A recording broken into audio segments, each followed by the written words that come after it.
Hello, welcome to Curse Brains. In this video, I will be showing how to delete an undeletable folder in Windows with this easy and simple software.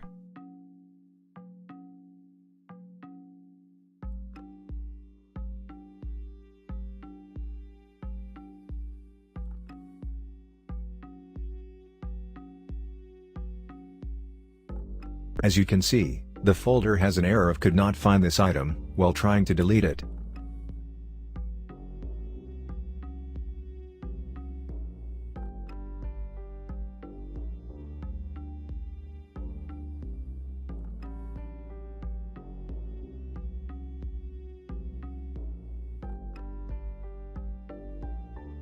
So I will show you the easiest and simple tool, which will let you delete the folder or file, with no much hustle or any more searches on Google. Install the following tool, called Unlocker by Cedric or Empty Loop. I will install this tool and show you how easily it helps to delete the file.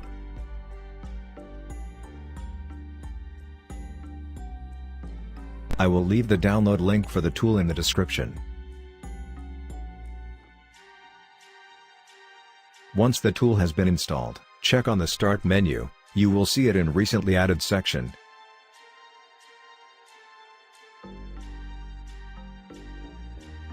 Open the tool and search for the folder or file you want to take action on.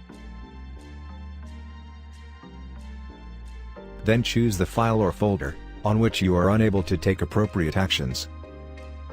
As for now, we are unable to delete the folder, so I will choose accordingly.